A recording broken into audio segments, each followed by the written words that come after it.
So I'll kick it off. My name is Tim DeWard. I am a director of sales engineering for Arctic Wolf, based out of Minneapolis.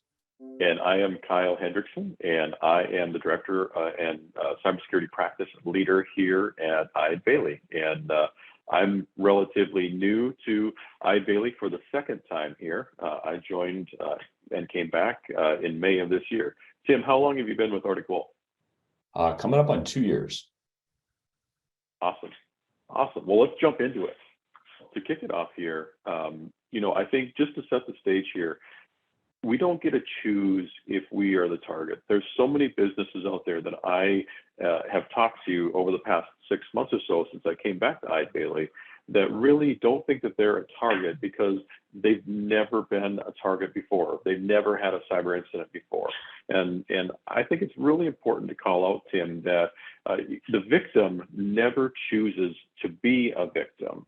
When we start talking about opportunistic type attacks or targeted attacks, an adversary is definitely looking at you. They're scoping out what your footprint is, where the weak links are, and using that to their advantage, specifically targeting you or your business. But when we start talking about opportunistic attacks, that's really just spraying a lot of stuff out onto the internet and looking for the next easiest low-hanging fruit for them to take a look at. And specifically, we know based on studies that the two biggest attack vectors that companies have is through email or through vulnerabilities. And we're going to be talking through a lot of that today when we start getting into the Arctic Wolf platform. But just knowing that those are the two largest attack vectors that companies see. And we know that if you have poor practices or lack of controls around email, or poor practices or lack of controls around vulnerability management in your organization, those opportunistic attacks that are just flowing out over the internet looking for those easy targets, they're going to find you whether you think you're a target or not. Every day, we are seeing headlines in the news. And at this point, it's starting to become a kind of a steady drumbeat of, okay, there was another breach, there was another incident. Do we really even care as consumers or as readers of the newspaper or readers of online news? This is awful. This just means that we've become numb as a society to all of these headlines. And just because we've become numb to it, again, doesn't mean that it's not important if we get attacked ourselves, if we have to go through a cybersecurity incident, whether it's ransomware or other type of an attack. Adversaries are really focused in on how do they turn us and monetize us. So how do they get money? How do they get paid by taking action in our environments? And we really want to focus in on how not to become the next statistic. We would most like to be in on protecting businesses on the front end. How do we set businesses up for success rather than having to clean up the mess after failure?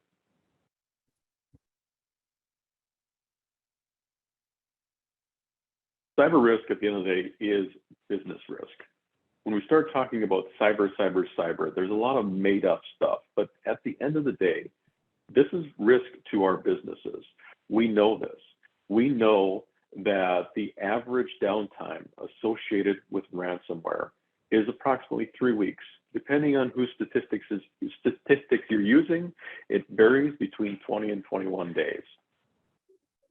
We know that most businesses can't survive 3 weeks without IT. If IT goes dark, what would your business do if you had ransomware and you have to get into recovery? What does that mean to your business if you can't operate your manufacturing lines or you can't respond to your customers' requests? How are you going to keep everything up and running, and how are you going to coordinate delivery or be able to handle new orders coming in, or even just basic things like serve your customers and the questions they have about things that are currently in flight? How are you going to do that if suddenly you have no access to IT for 3 weeks? Hey, Kyle, I'll add a point to that, if I may, which is I actually spoke to a customer who went through a ransomware event a little while ago. And one of the things that they said that was kind of most surprising to them is in the moment that it happened, they realized they couldn't even talk to each other internally. The reason for that is they were using, obviously, Outlook, they were using Teams, they were using Slack and other tools like that, and they had access to none of those. In fact, their phone systems were down and unavailable as well. And they had to resort to texting each other to say, hey, do you have so-and-so's phone number? Do you have somebody else's phone number? They spent the first day and a half just figuring out how can we even talk to each other, let alone start to mount some kind of response and some kind of recovery effort. So yeah, when you mention that cyber risk is business risk, that's exactly what it is at the end of the day. Unfortunately, investments in cybersecurity, they're not new lines of business. They're not new ways to engage your customer, but they do keep the current ways of engaging your customers and your suppliers intact. Correct. And the ability to communicate, like you mentioned, can be a mess trying to figure that out after the fact. We know that businesses save money going through an incident by being prepared and going through and doing incident response planning. Obviously, we want to prevent the incident if we can prevent it. Then we need to be able to detect it if something is successful in getting through those defenses. And then we need to make sure that we have the plans in place to be able to recover, do alternate processing capabilities, like what you're mentioning, Tim, being able to have those calling trees and out-of-band communications identified before they're needed so that it's not another mess piled on top of a mess, piled on top of another mess. All right, and so this isn't just business impact, this is people impact too. And this is our friends, our family, our neighbors, our community. We know, based on a recent study that Cybereason did, is as a result of ransomware, 32% of businesses lost top leadership, either because they were asked to leave or they decided they didn't want to be there anymore. And these are the leaders that our businesses are requiring or needing to lead us through things of difficult times, times of disaster, these incidents. And as a result of ransomware, they're leaving. A third of them are. And this isn't just IT. This is CEOs, this is COOs, CFOs. These are leaders across the whole business. This doesn't just impact IT. This impacts business leadership. We also know that businesses that go through ransomware, a quarter of them shut down for a period of time. They have no work for their people to be able to do. They can't run the machines. They can't schedule trucks. They can't fulfill orders. So they don't have anything for their people to do. So they shut down until they can recover. And then they're back up and running. What do those people do to feed their children, to make their mortgage payments, if suddenly they get a loss of income? And almost a third of businesses that go through ransomware are forced to eliminate jobs. They are no longer on that upward growth trajectory once they go through a ransomware incident. We know, and Tim will get into this later in a later slide, but ransomware events are expensive, especially if you're forced into paying. And let's say that you don't have anything that a ransomware actor or a threat actor needs or thinks that they can monetize. You still, as a business, have to recover. You still have to restore services. You still have to make sure that those malicious actors are out of your environment. So even if you don't pay the ransom, these are still expensive incidents to go through. Yeah, I was reading an article about a month or two ago in the Wall Street Journal that talked about some of the different costs.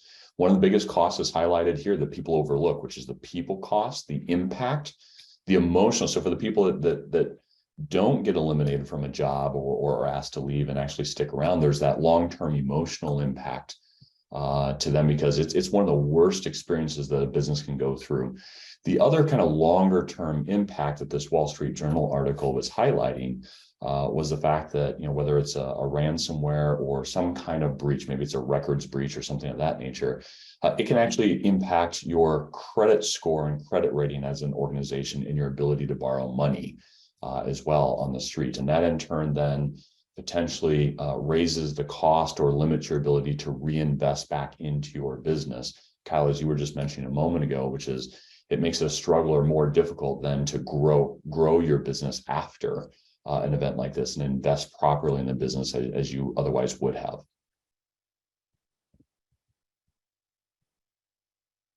And now to set the stage a little bit for Tim as we start jumping into this, you know, IT has a bright, shiny object problem. Organizations are looking for that next new tool, the next thingy that can solve all the problems. And so we're going to talk about a solution coming up here where Eide Bailly is partnered with Arctic Wolf. This is not just the next shiny object, the next thingy that you can buy to solve all your problems. This is a tool that both me and Tim, are focused in on business outcomes. And specifically, how do we reduce risk for the organization? And as we both get into the Arctic Wolf platform and talk about things, incidents and timelines and events of things that have occurred, let's continue to focus in on business risk and where do we add value to the business? Because this isn't just a check the box thing. This solution is going to fail without involvement from your business and without the care and feeding of Eide Bailly and the operational support from Arctic Wolf. This is a partnership with your business, and that is what drives the success. This isn't just a buy the thing, check the box, and now we have no more risk. Those solutions don't exist, regardless of what you've been told. All right, and then here's the cybersecurity culture slide. You know, cybersecurity is a process, and it starts with understanding where are the current gaps and where can we shore up those protective or those detective controls? Where can we do our testing and ensure that our plans that we have put in place are working properly, identifying those gaps? Understanding what our processes are if we have an incident, understanding what our processes are if we have a business continuity type of an issue, working alongside of audit if you're in a regulated industry, ensuring that we have a constant flow of education and training to our employees to make sure they're understanding what's required of them. And then the circle repeats and it just becomes a living part of your culture. Cybersecurity culture isn't a set it, forget it thing either. And it isn't something that we can just say, it's something that we have to do. Absolutely. All right.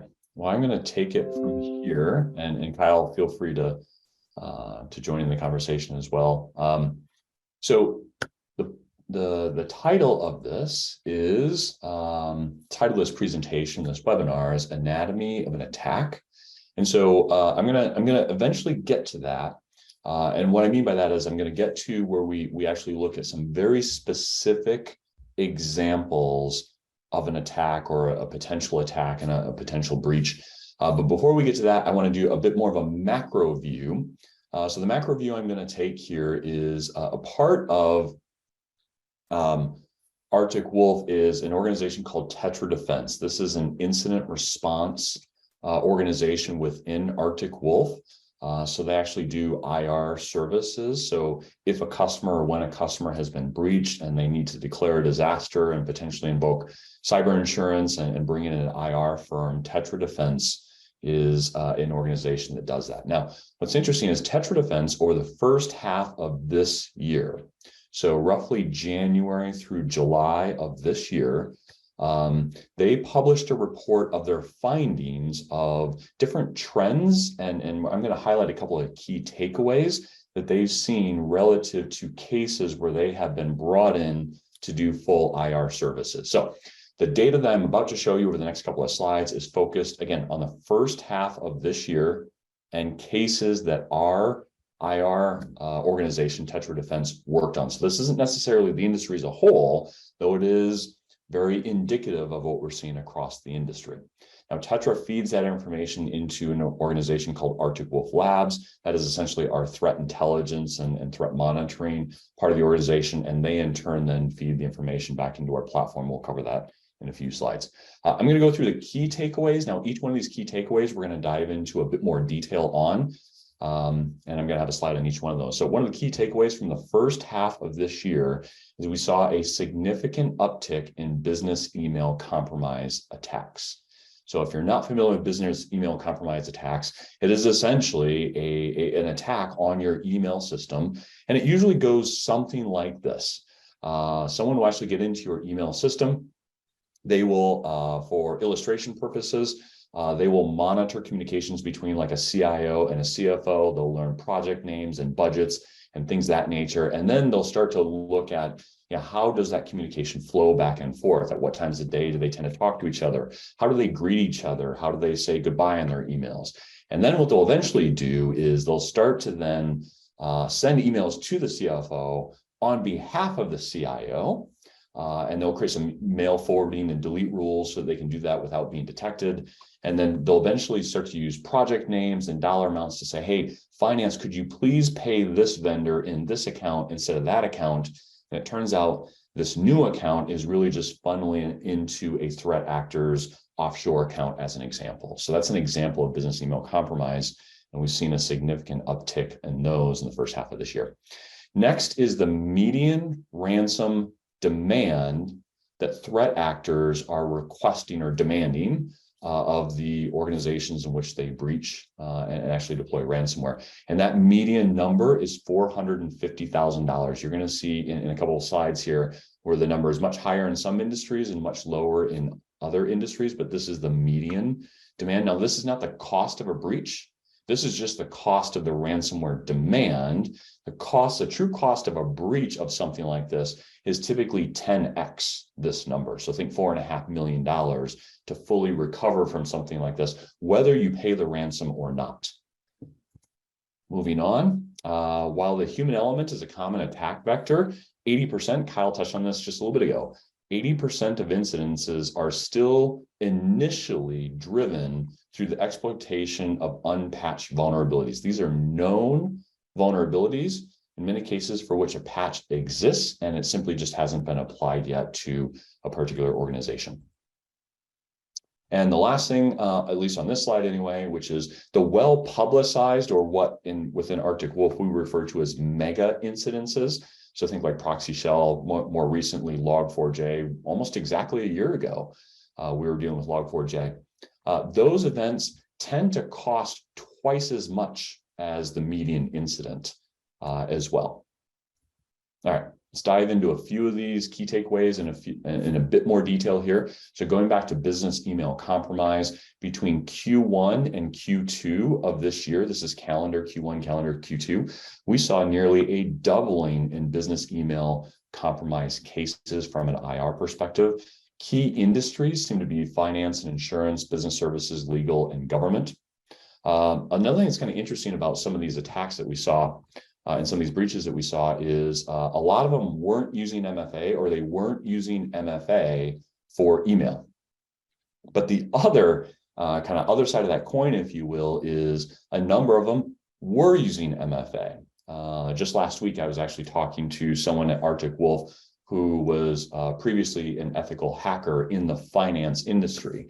And I was asking him about this stat in particular. And he said, as an ethical hacker working in the finance industry, he said it was surprisingly easy to bypass MFA as a hacker. He said, I routinely was able to trick people into whether it's MFA bombing or a number of other kind of tricks that he used to get people to accept an MFA request. So I'm not suggesting that MFA is useless. That's not what I'm saying here. Rather, simply or exclusively relying on MFA is not sufficient, which leads to the last point here.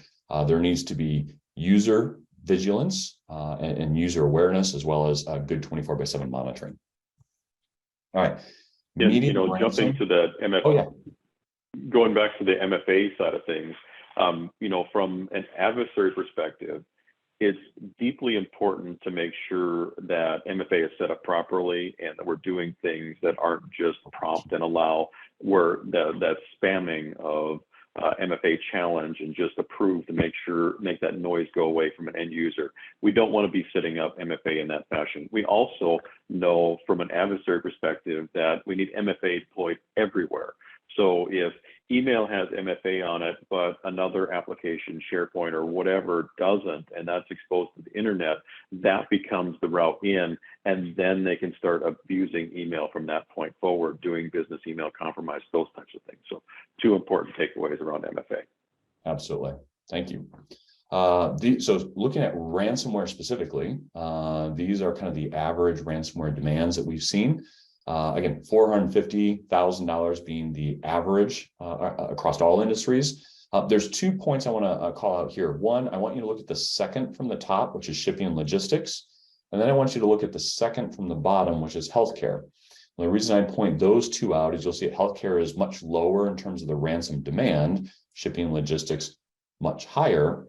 In the next slide, you're going to see the inverse. So we might as well jump to that. This is the number of incidences by industry. So on the previous slide, you saw that healthcare had a lower dollar amount for the demand, but you'll notice that healthcare is attacked with ransomware nearly twice as much as the average of all other industries. So lower ransomware demand, but higher number of cases. I don't know if this is making it up in volume or what the strategy is here by some of the threat actors. Meanwhile, on the far right-hand side of the screen, you're going to see on the previous slide, while shipping and logistics was a higher ransomware demand number, dollar amount, they tend to get attacked or breached, maybe I should say, and have incidences fewer number of times. Now, I don't have data to answer why this is. Rather, I simply have the data to show you. I can only anecdotally guess the mind of a threat actor, but I don't have any data to actually back up kind of why that is. So instead, we'll move on to what is, in a lot of these cases, what is the root point of compromise? Kind of where do they initially get into the environment before they kind of branched out from there? And you're going to see, generally speaking, if I were to break this down into really simple terms, about 80% of the time, it is known vulnerabilities, known external exposure of known vulnerabilities. So the key takeaway here, I think, is again, continuing to focus on better vulnerability management, patch management. You'll see the other 20% here, roughly speaking, is some kind of user action. So social engineering, drive-by attacks, phishing campaigns. So the net takeaway here, I think, is having a good security awareness culture amongst your users. And Tim, you know, one of the things that we talked about leading up to this presentation here was a focus on how do we help our clients reduce their attack surface, and that really speaks to this external edge and phishing email sort of things.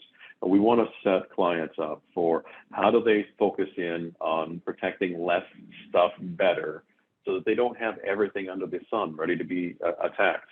What's required versus what's wanted. And if there's less stuff out there, there's less stuff to take advantage of. Absolutely. All right. Who are the threat actors when it comes to ransomware specifically? A lot of times these threat actor groups are kind of these nameless, faceless individuals or organizations that exist somewhere out in the ether. The point of this slide is really to kind of put a name or a face, if you will, to the organization. Couple key takeaways here, though there's not a lot, unless you're in threat intelligence, unless you're in full defensive mode, where you're, like an organization like us, where we're doing regular defense on behalf of our customers. There you want to kind of know who the threat actors are, and you want to know what are their traits, what are their attributes, what are they known for, what are their capabilities, what are their common attack methodologies, so that you can deploy proper defenses. But the other thing that's interesting here is if you notice a third one down, which is the Conti group, just to show how fast the world changes. About a year ago, the Conti group would have been where Lockbit is at the top of this. They were the runaway leader. So what changed? Well, the war in Russia, Ukraine changed that. So Conti was largely made up of I'll say roughly half Ukrainians and half Russians. And then, of course, the beginning of the war caused that organization to bifurcate and actually then split into two different organizations.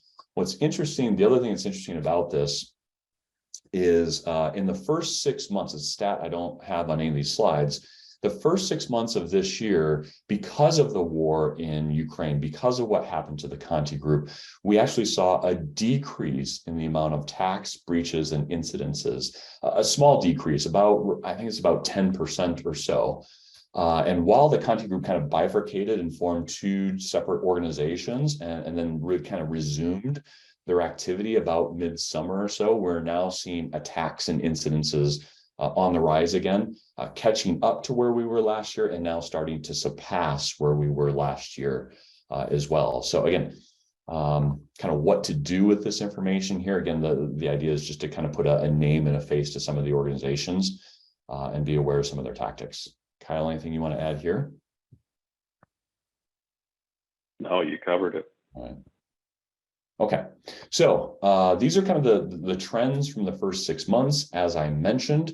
What I would like to do now is actually go into some very specific examples. So specific attacks on specific customers. Now, the customers' names obviously have been redacted, and any information that could identify them in any way, of course, has been redacted. But these are real scenarios. And they are specifically real scenarios of which an attack was launched against a customer that is currently or was currently at the time an Arctic Wolf customer. And so what I'm going to walk you through is kind of how the attack started, how they initially tried to infiltrate the environment, how our service, our platform, our people responded to that, and then how we walk the customer through a journey to improve their security posture as a result. We'll go through a couple different examples. We'll see how much time we have as I go through them. I think I have 3 examples, and if we have time, we'll go through all 3 of them. So in this particular example that we're going to go through, we're going to talk about a ransomware attack or an attempted ransomware attack. About all I'll tell you about the customers that they were a local government. So think like a municipality or a city or something of that nature. And you're going to see a couple of, I'll just start building them out here. You're going to see a couple of, was it hexagons or octagons, excuse me, on the screen that represent a couple different things. One is the Arctic Wolf platform. This is kind of like our technology stack, if you will. Then you're going to see what we refer to as the Arctic Wolf triage team. I'll define all these here in a little while. But you're going to see the Arctic Wolf triage team. These are the humans that are working 24/7 to monitor our customers' environments. You're going to see the customer represented here, and then you're going to see a reference to what we call the CST or concierge security team. This is the other side of Arctic Wolf, in which there are concierge specialists that are named, usually 3 that are named to every single one of our customers. So while we have hundreds and hundreds of triage specialists across our 4 North America-based SOCs, there are at least 2 to 3 individuals that are also named to each customer. They get to know them, they get to know their environment, and they take them on a security journey. We'll talk about that more in detail a little bit later. But I want to start, and we're going to build out this timeline. I'm going to walk you through kind of what took place, when, and how. So in this particular scenario, the attack started at 5:23 a.m. So if you're looking on the left-hand side of the screen, you should see 5:23 a.m. And you're going to notice that the initial indicator that something was going on here was Active Directory. And Active Directory basically shows that a user is logging in at 5:23 a.m. Now that by itself isn't necessarily unusual. 5:23 a.m. or early in the morning, you guys probably have a number of people that are starting to log into your environment, but it gets more suspicious as we go. So we'll move on to the next step here. At 5:26 a.m., approximately 3 minutes later, the Arctic Wolf sensor, so there's a sensor that actually sits in our customers' environments between the firewall and the switches, and it's looking at network traffic information. Our sensor detected some interesting information. So some outbound information, possible C2 command and control information, and suspected PowerShell activity detected on a particular server. So this was logged at 5:26 a.m. or 3 minutes after that user logged into Active Directory. Now, approximately 2 minutes after that, at 5:28 a.m., now we actually see C2 traffic that is correlated to PowerShell Empire activity on this server. And at this point now, our platform is starting to escalate to our triage team. Now, the triage team are the humans, the actual security experts that will now start to look into this. And you'll see that it was created as a case with urgent status based on the attack type that we're seeing. Now, there are 3 levels to our triage team: level 1, level 2, level 3. We do not have to escalate through level 1 to level 2 to level 3. If it's of a certain attack type, we will immediately go to the appropriate level. In this case, this is urgent. This needs to go to level 3. We got to start forensics immediately in terms of digging into this problem. All right, so now our triage team is engaged 1 minute later at 5:29 a.m. Again, 24/7 monitoring. They start looking into the various logs and things of that nature to confirm, is this a real event or is this a false positive? And in this particular case, they find that it is indeed a real event and we need to start to take action. And so at this point, then we do our investigation. You'll see now at 5:48, we do our investigation. We find out this is a real event. This is something that requires some action. So at this point now, we're starting to reach out, or we are reaching out to the customer. We're engaging the customer saying, this is what we found. Here's the data to support it. But most importantly, we're also saying this is exactly what needs to be done to stop this and contain this immediately. So you'll see the recommendation from our team is the 3 bullets there: contain the device, disconnect it from the network. So this is a particular server. Also, the user needs to have passwords changed and accounts reset. And then, of course, a recommendation then to run an AV scan on all of the endpoints that are potentially impacted, if not all of them. At this point, the customer now is working with us to do the remediation. It's now 6:13 a.m. So again, a handful of minutes after that. And essentially, the problem is being remediated really just minutes after it initially started.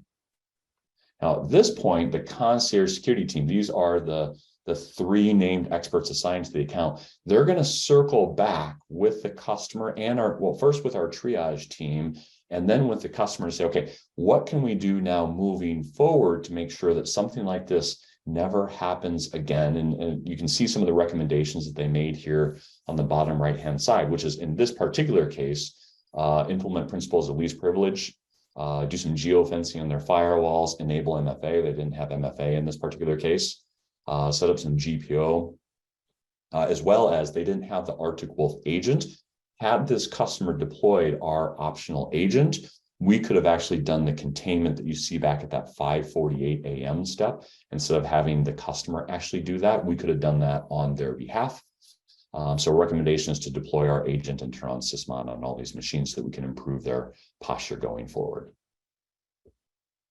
So when it comes to reducing cyber risk, we want to do everything we can to prevent attacks from happening. But if or when something does get through, the real point here is you need to be very, very quick at detecting and containing so that the impact of that event is very, very small. You'll see in this particular case, potential ransomware could have been a massive impact. Instead, the net result is we contain 1 server, 1 device, reset 1 username and password, and we run some AV scans.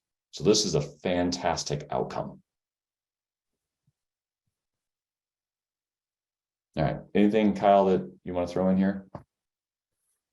You know, as we talk through these incidents, one of the things that I've said a lot in previous webinars is you don't just jump to disaster. The adversary doesn't jump to stealing everything. They don't jump to stealing all your data or stealing all your money or manipulating things.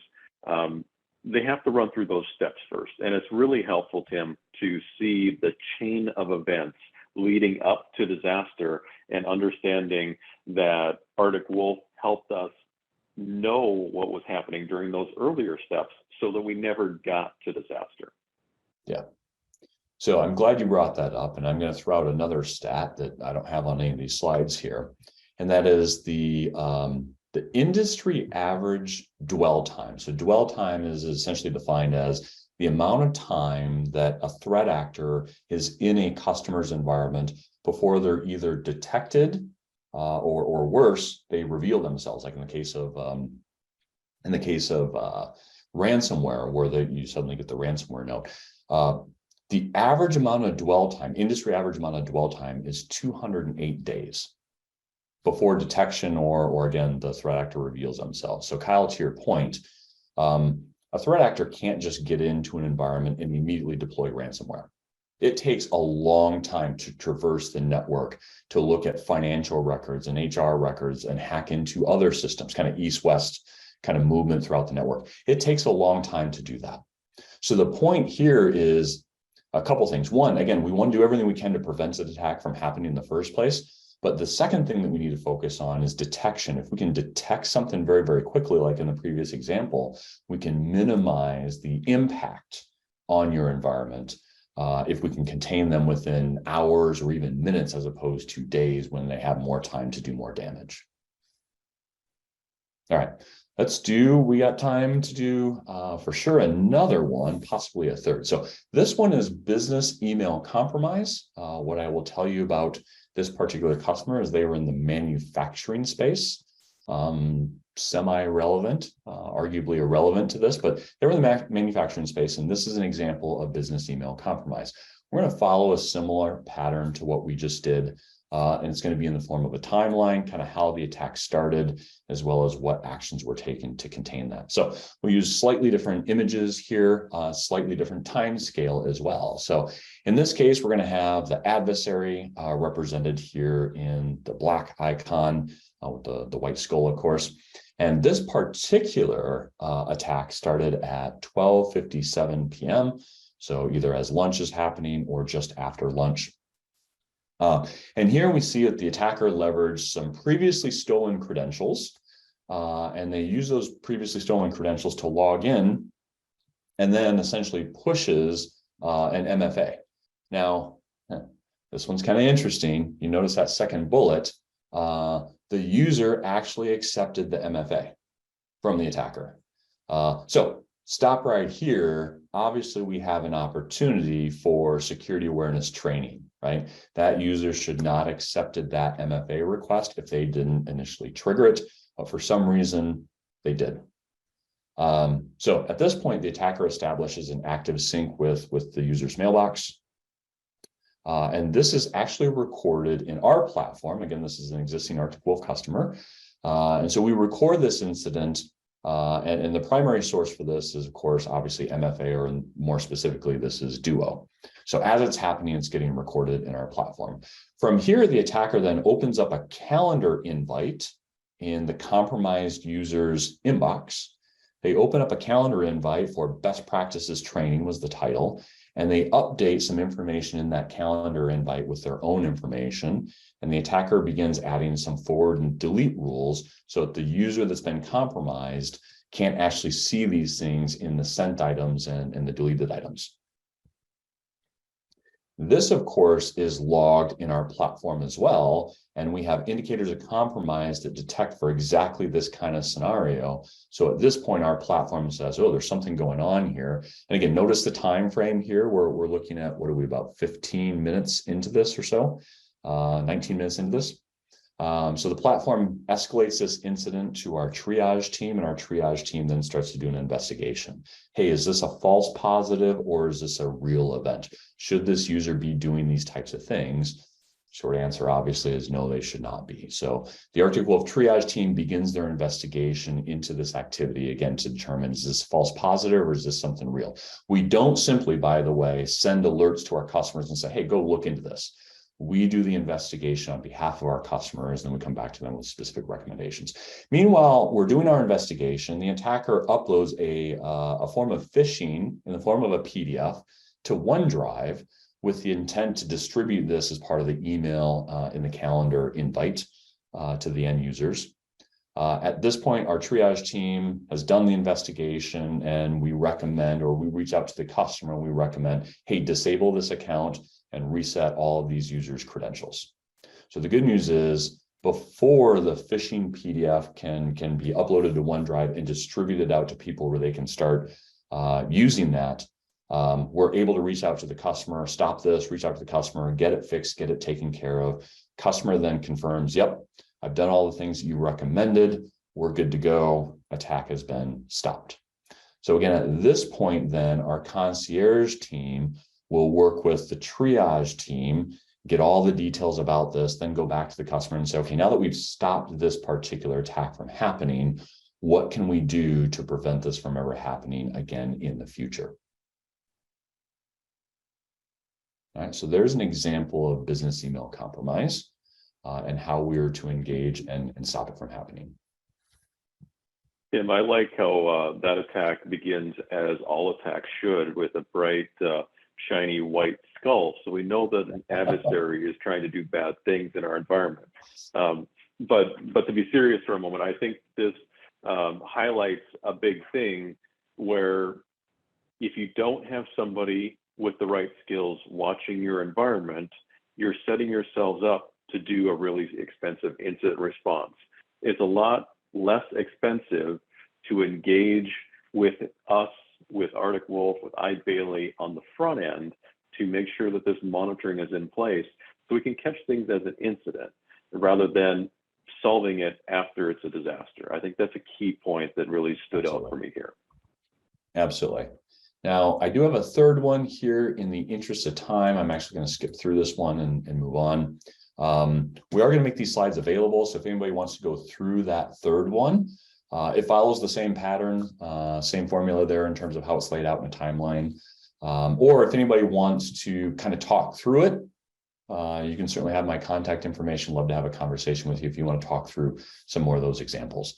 Instead, I'm going to pivot to kind of what do we do about this stuff? How do we solve for these types of things? Well, you've seen a couple of examples of how Arctic Wolf can engage with customers to solve some of these things.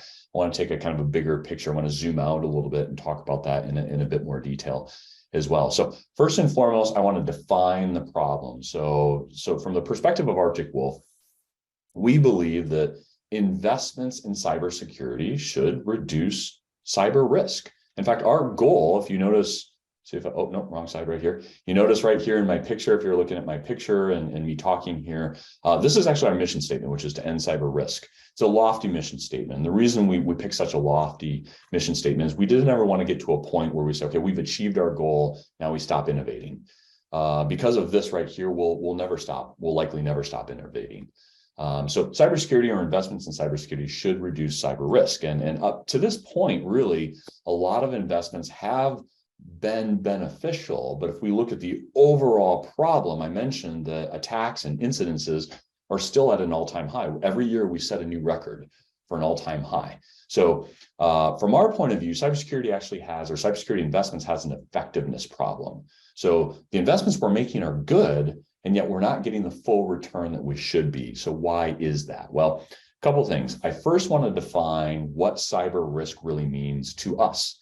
And it's quite simple. It's a combination of two things. And I've hinted at this already, and I've already given a couple of examples of this, which is reducing cyber risk is really reducing these two elements right here. The likelihood of an incident, this is the prevention side. If you've heard the term left of boom, this is, if you think a timeline, boom being something like a breach or an incident. Everything you do to the left of that is the prevention of that. Everything that you do to the right of that is essentially the recovery, the detection, I should say, and the recovery from those types of things.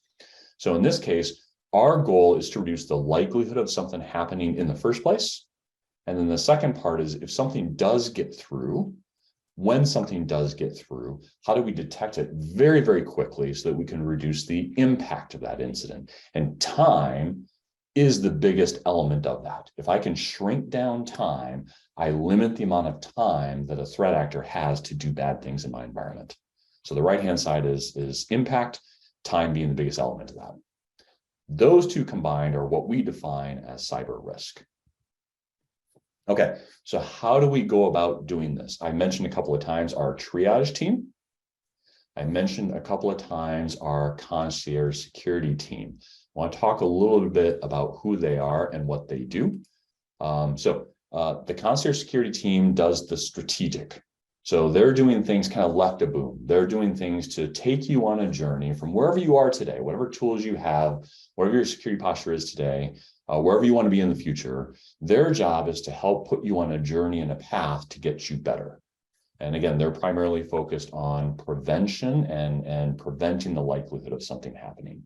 The triage team, and again, going back to the concierge security team here, which is strategic, again, 2 to 3 individuals that are named to your account, you know who they are, you have their phone numbers, they're working with you on a regular basis.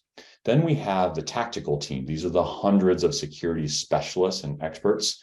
They're doing the 24/7 monitoring. They're looking for threats, trying to prevent threats from happening and investigating things, whether it's a false positive, closing that out as a false positive so that you're not bothered with that, weeding out all that noise and all those alerts that you're currently getting today, and then bringing it down to a couple of actionable things if something does get through. So they are kind of the right of boom, if you will, or the right-hand side, which is how do we detect very quickly, and then how do we respond to that to make sure that the impact is very, very light.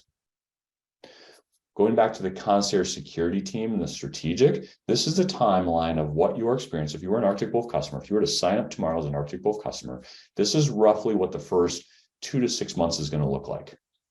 So actually, I'm skipping one piece, which is the onboarding piece. That would be on the far left-hand side, just off the screen. Onboarding, in case you're wondering, to onboard onto our platform, on average, takes 30 to 40, maybe 45 days, and roughly 17 to 20 man hours across those 30 to 40 days. So it is a very light lift. This isn't a 6-month project where you're installing software. We leverage a lot of the tools that you already have. So that's the onboarding process. So once we go through the onboarding process, we do what we call an acceptance call. This is where, or also known as the go live call, where we mutually agree the service is live. And then from there, this is what your journey looks like, roughly speaking. We'll do a concierge kickoff. This is really defining how do we work together? Who are the people and process that are involved? If we find something in the middle of the night, who do we call? And if we can't reach that person, who do we call next? If we can't reach that person, who do we call next? Right? And then from there, we do things like architecture visibility assessments and log source reviews. Are we getting the right logs from our customers that we expect to be getting? And then we're going to start to move into some baselines and health checks. And then the real kind of meat and potatoes of the security journey and the strategic aspect is what we refer to as, it's an acronym called a SPIDER. SPIDER is Security Posture In-Depth Review, or SPIDR, SPIDER. You'll see an example kind of the bottom middle here where you see firewall configuration review. What we'll do is we'll do these little mini assessments. We do the assessments with our expertise. We pull your logs and configuration information, and we'll look at this and we'll say, hey, based on your configuration, how you are set up, the industry that you are in, the way your networks are laid out, here are some small changes that you can make to your firewalls that will actually prevent more attacks. And here's the logic and reasoning behind that. And then from there, we'll move on to the next one on the bottom right there, which is Active Directory, endpoints. So we'll do a full endpoint configuration review. So these are things that we're doing on your behalf and coming back to you saying, here are 2 or 3 or maybe 10 recommendations on how you make your endpoints more secure, how you make Active Directory a bit more secure. And so the goal is to raise up your security posture and take you on a journey in which you're getting more and more secure over time. And again, these are things that we do on your behalf. We do these as often as we can. So we do this based on how or what your capabilities are to consume these little mini assessments. So we have some customers, for example, that do these spiders once a month. We have other customers that do them every other week. So again, it depends on your ability to kind of consume our recommendations, and we'll tailor it there. All right. Now, how do we do a lot of this stuff? So we're going to talk a little bit about that platform that I was referring to on some of my previous slides. So this is essentially the base level of the platform. So the very basis of this, what you see across the bottom of your screen here, starting at the bottom left, these are your endpoints. These are your servers, your laptops, your desktops, your tablets, your phones, or your users' phones, I should say. This is your endpoint tool, whether it's a SentinelOne or a CrowdStrike or Microsoft Defender or some other AV tool, right? These are all the things that you have. This is your network, your firewalls, your switches, your cloud providers, whether you're in AWS or Azure, GCP, whether you're using things like Office 365 or Salesforce, as an example. We simply pull all of that information from the tools that you have. So to use Arctic Wolf services, you don't have to go out and buy a bunch of new tools and switch your tools from this vendor to that vendor. We simply plug all of that information that you have into our platform via log ingestion.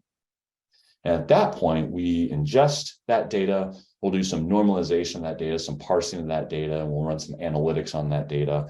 And then we deliver everything back to you as an outcome through our concierge, those individuals that are signed to your account. So you are not logging in the platform to do all this work. We're doing this for you. And these, the top 3 services that you see at the top, are the services that we deliver to you through our concierge, which in turn is powered by our platform. So those 3 services very quickly are managed detection and response, or MDR for short. Managed detection and response is kind of the core service that we have, our bread and butter, if you will, which is 24/7 monitoring of your environment to do the types of things that I showed you in some of those timelines a couple of slides ago, right? That is managed detection and response, detecting those threats, determining are they real, are they noise, and then giving you specific actions on how to go resolve those. Moving over to the second core service, which is managed risk. This is very much the proactive piece. Think of this as vulnerability and patch management. Now, what makes us unique in this is it's delivered through our people and our concierge, not as a tool. In other words, you don't log into a dashboard or a platform and boom, see the 1,000 vulnerabilities that you have in your environment. Rather, we run internal and external vulnerability scans. We look at the vulnerability management and we create reports, and then we will have a conversation with you about, look, there might be 500 to 1,000 vulnerabilities and patches that you need to address, but the reality is you can probably only address 2 to maybe 10 a week. And so what we will do is, based on the fact that we have people assigned to your account and we know your account and your network, what we'll do is we'll tailor that and we'll say, okay, these are the 5 that are the most impactful to you this week. Go work on these 5. And you go work on those 5, and then you come back to us and say, okay, I got those 5 done. At that point, we'll say, okay, these are the next 5. They're going to have the biggest return, the biggest risk mitigation if you apply these next 5. So we help to tailor the vulnerability management to your environment and make it palatable, because there's no way that you can go tackle everything in 1 week or 1 month or quite frankly, ever. Now, the third service that you see here is managed security awareness. This is where we're providing training content to your end users, but we manage it. So we deploy it, we manage it, we run the reporting on who has completed their training and who hasn't. But the real difference here is we break this up into a series of micro learnings. So roughly these are 2-minute training sessions that happen roughly every 2 weeks. The idea here is not to train employees. The idea here is not to give them a certificate of completion. The idea here is we want to modify their behavior. That's where you start to create a culture of security. And one of the ways that you modify behavior are small little reminders on a very consistent basis. If you have children, I want you to imagine your 7 or 8-year-old daughter running out the front door in the summertime to go play with friends. Do you set your son or daughter down for a 2-hour training once a year on the value of shutting and locking the front door? No. Why? It's ineffective. Rather, as they run out the door, you very quickly remind them, you need to shut the door. You need to lock the door. Here's why. Little micro learnings ultimately starts to modify their behavior over time.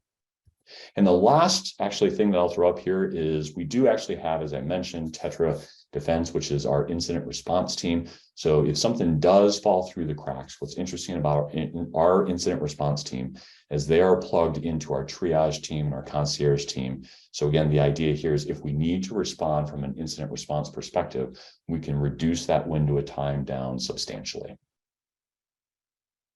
All right, Kyle, anything you want to add at this point?